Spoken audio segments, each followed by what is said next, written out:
أي نوع من أنواع أنظمة الإيزو تم تطبيقه في الشركة وما هو تأثيره على سلامة الغذاء. Just allow me to say it in English again. Which kind of ISO systems have been implemented by the company, and what is the influence it has on food safety?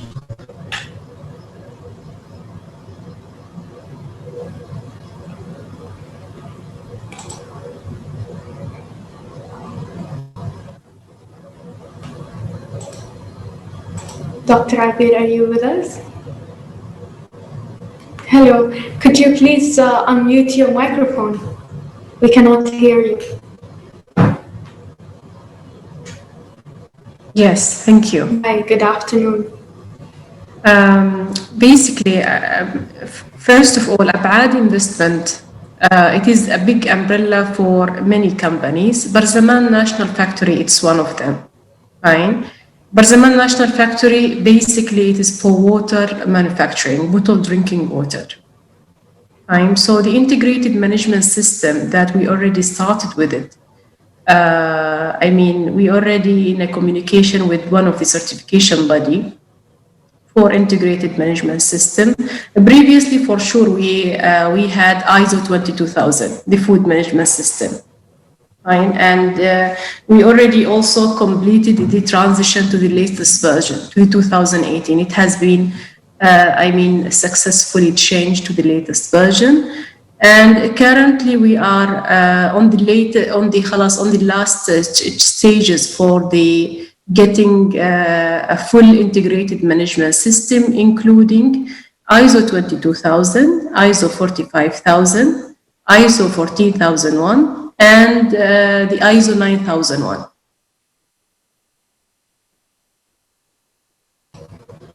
Thank you, Dr. Abir. I actually have another question for you. It says, one second, due to the fact that in general in the region a long distance has been observed between the moment that a decision is taken and the implementation of it, what steps is Oman taking to implement food security, especially when it comes to aquaculture? And did the pandemic help speed up certain food and security processes in the near future? And if yes, what are the recent results? I could not hear the question properly. Sorry, can you please repeat it again? Yes, sure thing. Due to the fact that in general in the region, a long distance has been observed between the moment that a decision is taken and then the implementation of it, what steps is Oman taking to implement food security, especially when it comes to aquaculture? And did the pandemic help speed up certain food security and processes in the near future? Okay, thank you very much for this question. Based on my previous experience and coordination with the Ministry of Agriculture and Wealth and Fisheries and Water Resources, there is a governmental laboratory, this one, Fish Quality Central Laboratory. They do have, along with the other governmental agencies also, they are, working on food security in terms of agriculture by a variety of the projects, and at the same time they are working along with the private sectors for fisheries institutes for the implementation of food safety by many recommendation and consideration. One of them is HACCP. And the second one is the quality control code that most of the private and government agencies in related to fisheries has also to be acquired by it. And also, the government, they also started many agriculture projects related to the food security in terms of fishery as a primary production.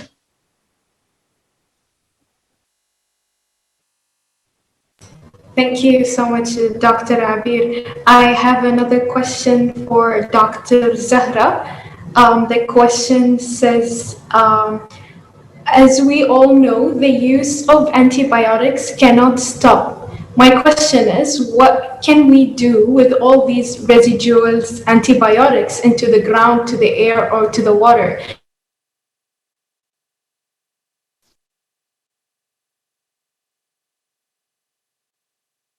new generations from receiving them passively?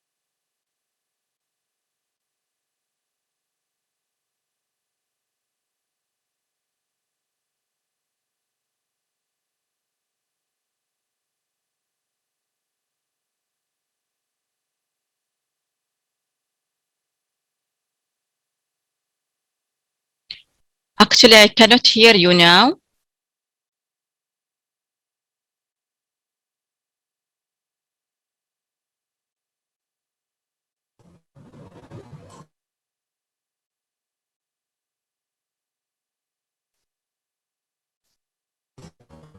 I haven't heard the question. Actually, there was a stop in the your voice. Yeah, my apologies. Let me just repeat the question. So the question says, as we all know, the use of antibiotics cannot stop. My question is, what can we do with all these residual antibiotics into the ground, to the air, or to the water? Is there any way to protect new generations from receiving them passively? Thank you for the question. I think it is really very difficult to remove these chemicals, antibiotics, and along also with other chemicals from our ground, from our environment, and from our planet. Actually, they take very long time until they decompose in the ground. Therefore, the best way actually just to avoid or to decrease their use and to do like treatment, for example, maybe sewage treatment or treatment of water and others. If we continue like that, it will be really very difficult to get them from our plant. We need to have a plan to decrease their use. We need to have a plan to actually decompose them from our land to decrease their use. We need to have a plan to actually decompose them from our environment. And also after ingestion, actually after we eat our food, we try to wash it as we can. But also we can do like sometimes when we eat some types of food, they help in detoxification of chemicals, dangerous chemicals and toxins from our body. So I think doing the last thing, which is actually trying to eat healthy food as much possible as possible, and this healthy food should include some like herbs or some type of plants that have the capability to reduce the effects of toxins in our body. Thank you so much, Dr. Zahra. I have a question to you, Ms. Sharon. It says, has there been any issues with the supply chain because of the pandemic? Thank you. Like I said in the presentation, there has been issues in the supply chain because of the pandemic, and the issues were both for import and for export. We've got these sourcing offices abroad, and when there was the pandemic, we wanted to send them the N95 masks from here over there. So that was also, there was a block, and understandably so. Besides that, there were factories overseas which had shut down temporarily because of raw material concerns. It could be area lockdowns in those countries of origin and manufacture as well. So there was a concern, but it was for certain brands, very specific premium brands, for which alternatives were sourced immediately, and the temporary relief of Arabic labeling kind of being given, that allowance was a huge blessing to be able to bring the products in immediately for an immediate alternative for those out of stock temporarily. Thank you. Thank you so much, Ms. Sharon, as well to all of our other speakers. Unfortunately, this brings us to the end of the day. Although we do not have any more speakers, we do have over 25 exhibitors at our exhibition hall. I would like to invite you all to explore and interact with them for the rest of the day.